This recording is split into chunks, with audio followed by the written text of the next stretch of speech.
Fala, Fogão! Depois de alguns dias sem nenhuma notícia a respeito de possíveis contratações pelo Botafogo, eis que o nome de Anselmo Ramon voltou a ganhar força no Glorioso. Isso porque a Chapecoense estaria disposta a aceitar o pedido de rescisão do jogador e com isso ele estaria mais perto de acertar com a gente. E já vou comentar em detalhes isso pra vocês. Outro ponto que eu quero destacar é que a Globo decidiu transmitir a Série B para todo o Brasil, muito por conta das participações de Botafogo, Vasco e Cruzeiro. Como os três estão disputando a segunda divisão nessa temporada, ficou mais interessante transmitir a Série B para todo o território nacional. Um outro ponto que vale comentar aqui é justamente a premiação do Campeonato Carioca em risco, ou seja, mesmo que o Botafogo venha vencer o Vasco nessa final da Taça Rio, pode não receber o R$1 milhão a que teria direito. Existe, de certa maneira, uma crise de arrecadação que vai afetar a premiação, que vai afetar o pagamento dessa premiação. Para fechar, eu quero destacar aqui problemas que a gente tem no horizonte em relação ao ato trabalhista que foi revogado e também o do Sérgio Melo negando a informação do blog do Anselmo Góes de que 2 fundos estrangeiros estariam interessados em comprar o Botafogo. Tudo isso eu vou comentar em detalhes para vocês, só que, claro, depois da vinheta.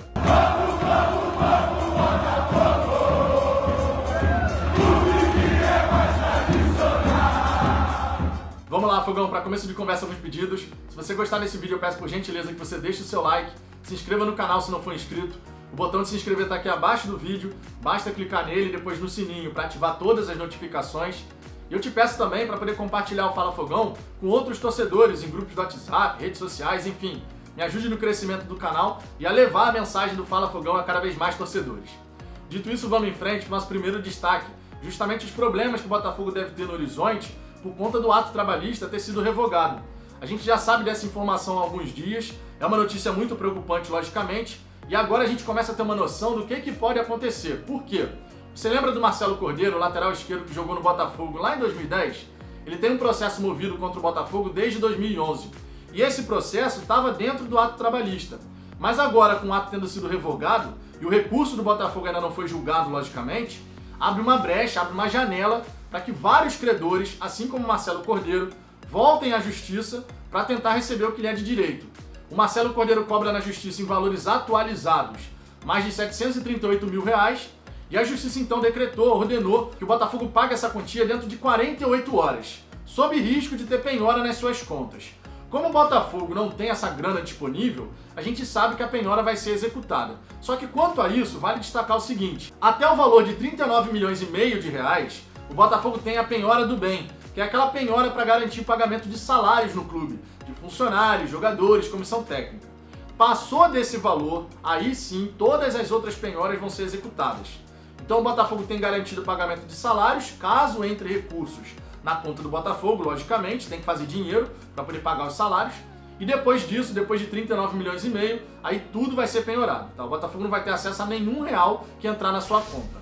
É uma situação muito preocupante, a gente sabe que isso acontece com o Botafogo há muitos e muitos anos, mas sem o ato trabalhista a tendência é piorar cada vez mais. Um outro ponto aqui que vale comentar é a declaração do Sérgio Melo desmentindo a informação que saiu no blog do Anselmo Góes. Lembrando que no blog do Anselmo Góes foi comunicado que o Botafogo teria 2 fundos estrangeiros interessados em comprar o Botafogo. Primeiro ponto aqui, não existe essa de comprar o Botafogo, tá? O projeto da Botafogo SA não tem nada a ver com vender o Botafogo. Então essa informação que está no blog do Anselmo Góes realmente não procede. E segundo o do Sérgio Melo, a informação de 2 fundos estrangeiros interessados também não é verdadeira. O do Sérgio Melo disse que isso só pode ser brincadeira e que se tivessem 2 fundos estrangeiros interessados, ele obviamente estaria disposto a conversar para poder entender qual é o interesse desses fundos e tudo mais. Vale sempre comentar que para a gente poder estruturar a Botafogo SA tem que estar tudo muito bem amarrado. Não dá pra gente fazer as coisas aceleradas e também não dá pra gente ficar naquela morosidade total.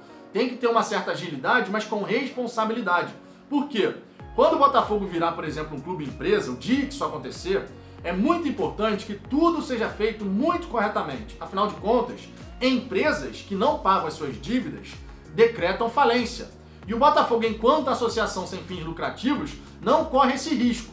Então, se não for bem amarrada toda essa estrutura da Botafogo SA, a gente corre o risco, por exemplo, de repetir o que aconteceu com o Figueirense da vida. Então a gente tem que ter paciência, a gente tem sim aquela vontade de ver isso acontecer, né, de ver a coisa acontecer da forma mais rápida possível, mas tem que ter responsabilidade. Porque caso contrário, a situação que já é muito ruim, pode ter certeza, pode ficar pior ainda. Seguindo em frente, vale comentar aqui agora a respeito dessa situação da premiação do Campeonato Carioca. Tá? O campeão da Taça Rio teria direito a receber R$1 milhão. Mas segundo informações do Vene Casagrande, essa premiação, tanto para o campeão da Taça Rio, para os semifinalistas e para os finalistas da fase principal, está em risco.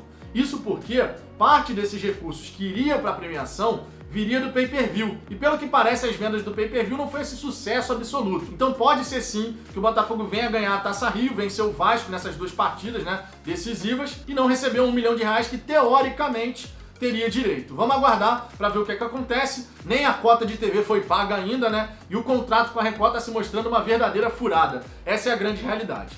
E aqui vale comentar. Tudo começou por conta do Flamengo, lá atrás, em 2020, ter transmitido a sua partida na Flá TV, tá? Por conta daquele decreto lá, né, do governo federal que permitia essa possibilidade. O Flamengo fez isso, a Globo então decidiu rescindir o contrato unilateralmente. Era um contrato interessante para a transmissão de um campeonato estadual, eram R$18 milhões que o Botafogo recebia por temporada, né, para o Botafogo fazer diferença. Nessa temporada, a Globo ofereceu R$60 milhões por essa temporada de 2021, uma grana bem abaixo do que era antes, mas ainda assim interessante. O Flamengo recusou e por conta disso, os clubes foram obrigados, digamos assim, a aceitar a proposta da Record, que era muito menor. Eram R$11 milhões por essa temporada, mais R$15 milhões pela temporada de 2022. Ou seja, o contrato era no valor de R$26 milhões, muito abaixo do que foi oferecido pela Globo somente pela temporada de 2021. Então aqui vale falar, Botafogo, Vasco e Fluminense saíram muito prejudicados e os pequenos principalmente. Só que vale lembrar, os pequenos ficaram na onda do Flamengo. Então agora reclamar, agora é tarde, né? Vamos combinar. Ainda sobre essa questão de transmissão, só que agora voltado para a Série B, vale aqui destacar que a Globo decidiu transmitir a segunda divisão para todo o território nacional. Principalmente por conta das presenças de Botafogo, Vasco e Cruzeiro, mas não desconsiderando outras equipes aí que já tiveram destaque no cenário nacional. É tratada como a Série B mais difícil da história por conta dos seus participantes. E por conta disso, ficou atrativo você transmitir a segunda divisão para todo o território nacional. Em termos de direito de transmissão, isso não vai afetar o que o Botafogo vai arrecadar. Afinal de contas, o Botafogo já se posicionou e já decidiu que vai receber via pay-per-view e não a cota fixa da Série B. Tá? Só que aquela história, como vai ser transmitido para todo o território nacional, isso abre a possibilidade para o Botafogo conseguir mais patrocínio, justamente por conta da visibilidade que a competição vai ganhar. A gente sabe que quando uma competição é transmitida em TV aberta, principalmente na Globo, isso ganha uma grande visibilidade. E justamente por isso, se o Botafogo souber fazer o dever de casa, pode conseguir patrocínio e com isso, mais arrecadação. Para fechar, Fogão, eu quero comentar aqui a situação do Anselmo Ramon. Ele que, segundo informações, já tem bases salariais acertadas com o Glorioso, vai tentando a rescisão de contrato com a Chapecoense. A Chapecoense deve uma grana ao Anselmo Ramon, tá? Tem uma cláusula de rescisão lá de R$1 milhão, mas aí o Anselmo Ramon tá tentando entrar num acordo com a Chape, justamente para poder abater, né, aquilo que ele teria a receber, ele abriria a mão para poder vir para o Botafogo. Então o jogador demonstra vontade de vestir a nossa camisa, o que naturalmente já é um ponto positivo a ser comentado. O Anselmo Ramon não é o centroavante dos sonhos da torcida, obviamente, todo mundo sabe disso, mas é aquela velha história, a gente precisa reforçar o elenco e tá difícil a gente trazer alguns nomes. Considerando que o Anselmo Ramon já teve passagem por equipes importantes do futebol brasileiro, ele pode vir a agregar. E o nosso papel como torcedor é apoiar o atleta. Se ele realmente fechar com o Botafogo, que ele possa ter uma boa passagem, possa fazer gols importantes e nos ajudar nessa caminhada da Série B. Essa é a grande realidade. Não dá pra gente ficar só criticando, vamos aguardar pra ver qual vai ser do cara jogando com a nossa camisa e eu desejo o máximo sucesso possível, porque com toda certeza ele indo bem, fazendo os gols, o Botafogo tá indo bem também. Mas e você, Fogão, o que você pensa a respeito de todos esses temas que eu trouxe aqui pra você? Deixe seu comentário aqui embaixo, a sua participação é sempre muito importante, você sabe muito bem disso. Deixa também o seu like, se inscreve no canal e compartilhe o Fala Fogão com outros torcedores. Eu aguardo vocês no próximo vídeo.